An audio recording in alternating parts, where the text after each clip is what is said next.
ఇప్పుడు ఒక స్థలం కానీ ఏదైనా ఫ్లాట్ కానీ ప్లాట్ కానీ కొనాలనుకుంటాం కదా, అప్పుడు తీసుకోవాల్సిన జాగ్రత్తలు ఏంటి సార్? ప్రాపర్టీ కొనాలనుకున్నప్పుడు ఫస్ట్ ఇంపార్టెంట్ పాయింట్ ఏంటంటే మనం ఎందుకోసం కొనాలన్నది మనకు ఒక పర్పస్ అనేది క్లియర్ ఉండాలి.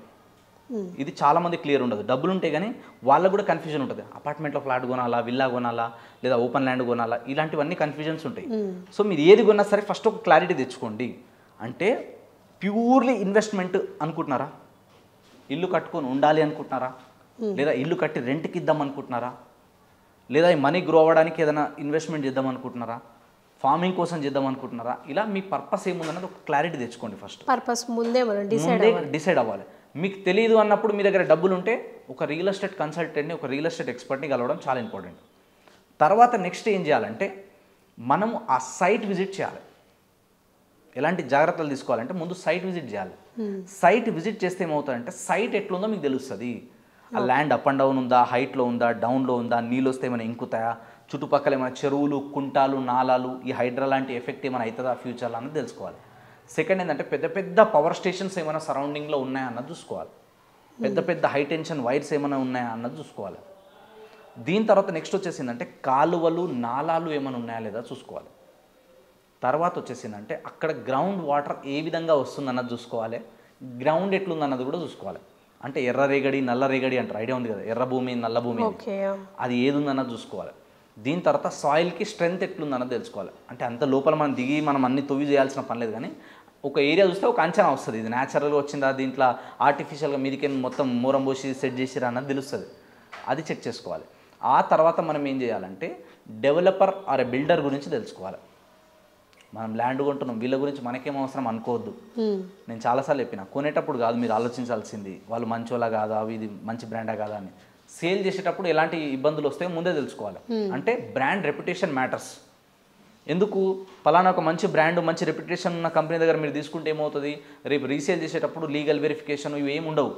పలానా కంపెనీ అంటే బ్రాండ్, ఆ కంపెనీ దగ్గర కొంటే లేదా వాళ్ళ దగ్గర మనం కొంటే పలానా పర్సన్ బ్రాండ్ ఆయన చెప్పిండంటే అన్నీ క్లియర్ ఉంటాయి. ఇలా సంజయ్ నాయక్ అంటే ఒక బ్రాండ్ మార్కెట్లో, రియల్ ఎస్టేట్లో మరీ ముఖ్యంగా. ఎందుకు మేము చేసే ప్లాట్స్, మేము చేసే ల్యాండ్స్, మేము చేసే ఏదైనా కావచ్చు, మేము చూపిస్తే అన్నీ క్లియర్ ఉంటుంది. ఎందుకు క్లియర్ ఉంటాయి అంటే మీకు చూపించే ముందే మేము చూసుకుంటాం కాబట్టి. అట్లా ఒక బ్రాండ్ అనేది ఇంపార్టెంట్. తర్వాత సేల్ చేసే పర్సన్ కానీ, మార్కెటింగ్ పర్సన్ కానీ ఆయన క్లియర్గా మనకి ఇన్ఫర్మేషన్ ఇస్తున్నాడా లేదా అన్నది తెలుసుకోవాలి. దాని తర్వాత లీగల్ ఇన్ఫర్మేషన్ చాలా ఇంపార్టెంట్. అంటే ఒకవేళ ఓపెన్ ప్లాట్ సైడ్ అయినా లేదా అపార్ట్మెంట్లో ఫ్లాట్స్ అయినా ఇప్పుడున్న సిచ్యువేషన్లో రెరా అప్రూవ్డ్ ఉందా లేదా, ఒకవేళ జిహెచ్ఎంసీ లిమిట్లో ఉంటే జిహెచ్ఎంసీ, హెచ్ఎండిఏ లిమిట్స్లో ఉంటే హెచ్ఎండిఏ, డిటీసీపీ లిమిట్స్లో ఉంటే డిటీసీపీ, గవర్నమెంట్ నుంచి అప్రూవల్స్ ఉన్నాయా లేదా, నాలా కన్వర్షన్ అయిందా లేదా. దీని తర్వాత దీంట్లో అన్ని అప్రూవల్స్తో పాటు వీళ్ళు అన్ని రకాల ఏవైతే మెయింటెనెన్స్ కానీ డెవలప్మెంట్స్ కానీ ఏవైతే చేస్తామో అంటున్నారో అవన్నీ కూడా రిటర్న్లో ఉన్నాయా లేదా అన్నది చూసుకోవాలి. మీకు తెలియదు అన్నప్పుడు రియల్ ఎస్టేట్ ఎక్స్పర్ట్ని కానీ ఒక ప్రొఫెషనల్ లాయర్ని కానీ కలిసి వాళ్ళ దగ్గర డీటెయిల్ తీసుకోవాలి. ఆ లీగల్ ఒపీనియన్ తీసుకుంటే మనకి ఏంటంటే రేపటి రోజు ఇబ్బంది ఉండదు. అండ్ ఎల్పీ నెంబర్ అనేది ఉందా లేదా అన్నది చెక్ చేసుకోవాలి కంపల్సరీ. రెరాది ఒక నెంబర్ ఉంటుంది, ఏ ఇయర్లో ఇష్యూ అయిందనేది, ఎల్పీ నెంబర్ అనేది కూడా ఒకటి ఉంటుంది. ఈ రెండు చూసుకుంటే ఏంటంటే మనకి మోసాలు జరగడానికి, డబుల్ రిజిస్ట్రేషన్ అవ్వడానికి ఎక్కువగా ఛాన్సెస్ ఉండవు. కాబట్టి ఈ రెండు జాగ్రత్తలు తీసుకోవాలి. దీని తర్వాత ఏంటంటే ఫిజికల్, ఇందాక మీకు చెప్పిన ఫస్ట్ సైట్ విజిట్ చేయాలని చెప్పిన తర్వాత సర్వే నెంబర్స్ అన్నీ క్లియర్ ఉన్నాయా లేదా అన్నది చూసుకోవాలి. ఇది మరీ ముఖ్యంగా అగ్రికల్చర్ ల్యాండ్లో ఎక్కువ జరుగుతాయి ఇవి. ఎందుకంటే రీసెంట్గా నా క్లయింట్ ఒక అతను ఇట్లనే చేశారు. ఆయనకు చూపించిన ల్యాండ్ ఒక దగ్గర ఉంది, పాస్బుక్లో ల్యాండ్ ఒక దగ్గర ఉంది. అంటే సర్వే నెంబర్స్ వేరే వేరే ఉన్నాయి, పొజిషన్ వేరే ఉంది అక్కడ. అందుకనే మనం పొజిషన్ కరెక్ట్గా ఉందా లేదా, సర్వే నెంబర్ క్లియర్ ఉందా లేదా, ఇవి చెక్ చేసుకోవడం చాలా ఇంపార్టెంట్. ఒక లేఅవుట్ ఉంటే కనుక వెంచర్లో మ్యాక్సిమం ఇలాంటి తప్పులు జరగకుండానే వాళ్ళు చూసుకుంటారు. అప్రూవల్ వచ్చినాయంటే అన్నీ క్లియర్ ఉంటేనే ఇస్తారు. కాబట్టి ఈ జాగ్రత్తలు మనం తీసుకోవాలి. ఆ జాగ్రత్తలన్నీ తీసుకున్న తర్వాతనే అప్పుడు మాత్రమే మనం పేమెంట్ చేయాలి. అప్పుడు పేమెంట్ చేసేటప్పుడు కూడా మనం సేల్ ఆఫ్ అగ్రిమెంట్ చేసుకోవడం చాలా ఇంపార్టెంట్. కొన్నిసార్లు కొన్ని కంపెనీస్ కడితే వాళ్ళు కంప్యూటర్ జనరేటెడ్ రిసిప్ట్స్ ఇస్తారు కొన్ని. ఒకవేళ మనకి ఏదైనా ఇబ్బంది అయ్యి మనం ఒకవేళ రిటర్న్ పోవాలన్నా, ఒకవేళ రీఫండ్ పాలసీలు ఏముంటాయి, టర్మ్స్ అండ్ కండిషన్స్ ఏమేమి ఉంటాయి, ఎంత అమౌంట్ ఛార్జ్ చేస్తారు, ఎంత అమౌంట్ కట్ అవుతాయి, ఇలాంటివి చాలా ఉంటాయి అన్నమాట పారామీటర్స్. డ్యూ టు కొన్ని ఏంటంటే నేను ఆన్లైన్లో చెప్పలేను, కానీ ఇవి ముందు చెక్ చేసుకోవాలి మనం. ఇవి చెక్ చేసుకున్న తర్వాత మాత్రమే అప్పుడు మనం రియల్ ఎస్టేట్లో ఇన్వెస్ట్మెంట్ చేయాలి. అప్పుడు ఏమవుతుంది, అప్రూవల్స్ అన్నీ క్లియర్ ఉన్నాయి, క్లియర్ టైటిల్ ఉంది అన్నప్పుడు సేఫ్ ఉంటుంది. ఇంకొకటి ఏంటంటే ఇంపార్టెంట్ పాయింట్, ఇది రిజిస్ట్రేషన్కి ఎక్కువ టైం పెట్టుకోవద్దు. ఇట్లా పేమెంట్ అయిందా 10 days 15 days, దరిద్రం వర్స్ట్ కేసు అయినా సరే 1 month. రిజిస్ట్రేషన్ పేమెంట్ అయిన తర్వాత రిజిస్ట్రేషన్ డాక్యుమెంట్ విత్ ఇన్ 30 daysలో మీ హ్యాండ్లో ఉండాలి. నేను చెప్పేది 30 డేస్. మేమైతే 1 డేలోనే చేసి పెడతాం డాక్యుమెంట్ అయితే. సబ్ రిజిస్టర్ ఆఫీస్ ఓపెన్ ఉండాలి అంతే, 1 డేలో అయిపోతుంది. ఎక్కువ టైం పడదు రిజిస్ట్రేషన్ చేయడానికి. కొందరు అంటారు 3 నెలలు పడుతుంది, 6 నెలలు పడుతుంది. ఎందుకు అవుతుంది? ఏం కాదు అది. ఆడ సబ్ రిజిస్టర్ ఆఫీస్కి పోతే 1 డేలో జరుగుతుంది.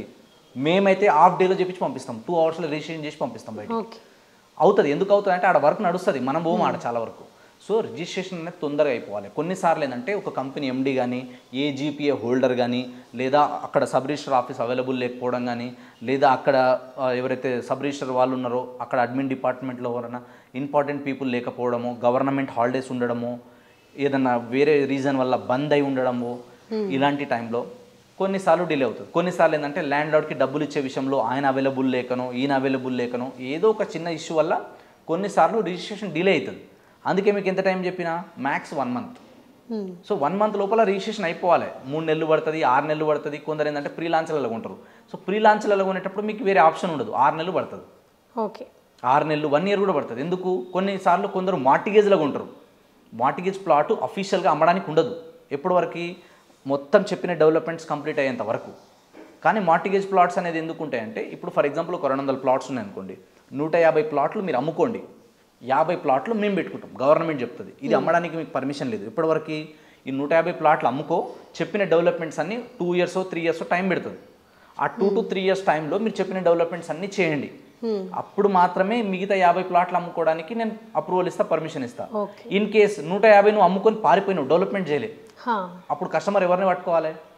అవునా కదా? అందుకనే గవర్నమెంట్ దానికి రెస్పాన్సిబుల్. అందుకే దానికి హెచ్ఎండిఏ రెస్పాన్సిబుల్, దానికి డిటీసీపీ ఉంటాయి, డిటీసీపీ, హెచ్ఎండి ఉంటే హెచ్ఎండిఏ రెస్పాన్సిబుల్. రెరా అనే ఒక చట్టం ఉంటుంది, దానికి మీరు కంప్లైంట్ చేయొచ్చు కన్జ్యూమర్ యాక్ట్ కింద. సో దానివల్ల ఏం చేస్తారు, ఆ 50 ప్లాట్లు ఆక్షన్ పెడతారు, వేలం పాటేసి వచ్చిన డబ్బులతో డెవలప్మెంట్ వీలు చేసి ఇస్తారు. ఆ మోసం చేసి పారిపోయిన వాళ్ళు నెక్స్ట్ ఇంకా వెంచర్ వేయకుండా చూసుకుంటారు. కాబట్టి అవి క్లియర్ ఉన్నాయా లేదా అన్న చెక్ చేసుకోవాలి. మార్టిగేజ్లో కొనేటప్పుడు ఏముంటుందంటే, కొన్నిసార్లు మనకు కొన్ని ఆఫర్లు వస్తాయి, కొన్ని టెంప్టింగ్ అనిపిస్తుంది, కొన్ని మనకు బెనిఫిట్ కూడా ఉంటాయి. ఎందుకంటే ఫర్ ఎగ్జాంపుల్ 100 ఫీట్ రోడ్ ఉంది, 60 ఫీట్ రోడ్ ఉంది, నార్త్ ఈస్ట్ కార్నర్ బిట్ ఉంది, మెయిన్ ఎంట్రెన్స్లోనే కమర్షియల్ ప్లాట్ ఉంది. ఇలాంటివి ఏంటంటే అంత తొందరగా సేల్ అవ్వవు, ఐ మీన్ తొందరగా ఈజీ అవ్వవు. దానికి కొంచెం పేమెంట్ ఎక్స్ట్రా ఉంటుంది, కాస్ట్ ఎక్కువ ఉంటుంది. ప్లస్ అవి ఒకవేళ మార్టిగేజ్లో ఉంటే దానికి టైం పడుతుంది. దానికి మనం వెయిట్ చేయగలుగుతాము అంటే వెయిట్ చేయొచ్చు. మనం మొత్తం డబ్బులు కట్టాలి. కొందరు ఎట్లా చెప్తారంటే మొత్తం కట్టేసుకోవాలంటారు, రిజిస్ట్రేషన్ కూడా సబ్మిట్ చేయాలి, అది ఓపెన్ అయినాక ఇమ్మీడియట్ చేసేస్తా అంటారు. కొందరు ఏం చెప్తారు, ముందు మీరు ఒక 30% కట్టండి, లేదా 50% ముందు కట్టండి, మీకు కావాలంటే 200 బదులు 400 స్క్వేర్ యార్డ్ రాసిస్తాము, తర్వాత మీకు ఇది క్యాన్సిల్ చేసి మొత్తం మీకు 200 రిజిస్ట్రేషన్ చేస్తున్నట్టు చేస్తామని కూడా కొన్ని కండిషన్స్ ఉంటాయి.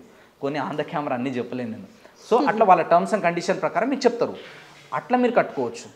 కాకపోతే ఇక్కడ మెయిన్ రిస్క్ ఎక్కడ వస్తుందంటే, వాళ్ళు పారిపోతే డబ్బులన్నీ పోతాయేమని ఒక భయం ఉంటుంది తప్ప, రెప్యూటెడ్ బిల్డర్ ఉన్నారు, క్లియర్ ఉంది అంటే కనుక ఆ ప్లాట్ అక్కడ ఉంటుంది. ఒక్కొక్కసారి ఏమవుతుంది, కొన్నిసార్లు మనం పేమెంట్ కడుతున్నాం, ఫర్ ఎగ్జాంపుల్ ఒక 1 మంత్ 2 మంత్స్, కొందరు 45 డేస్ టైం ఇస్తారు, కొందరు 60 డేస్ ఇస్తారు, కొందరు 90 డేస్ కూడా ఇస్తారు. ఈ టైం పీరియడ్ లోపల మనం మొత్తం అమౌంట్ పే చేయకపోయినా, లేదా వేరే పర్సన్ ఎవరైనా వచ్చి ఇంకో 2 రూపాయలు ఎక్కువ ఇస్తాయి, బిట్టు నాకు నచ్చింది ఇచ్చేయంటే ఇచ్చేస్తారు. ఇట్లాంటి జాగ్రత్తలు మనం తీసుకోవాలి. అండ్ మరీ ముఖ్యంగా మోసాలు ఎక్కడ బాగా జరుగుతాయంటే, నేను ప్రాక్టికల్గా చూసింది, ఈఎంఐలాగా ఉంటారా, ఈఎంఐ ఆప్షన్ ఉంది, 24 మంత్స్, 44 మంత్స్, 84 మంత్స్, ఇలాంటివన్నీ ఉంటాయి.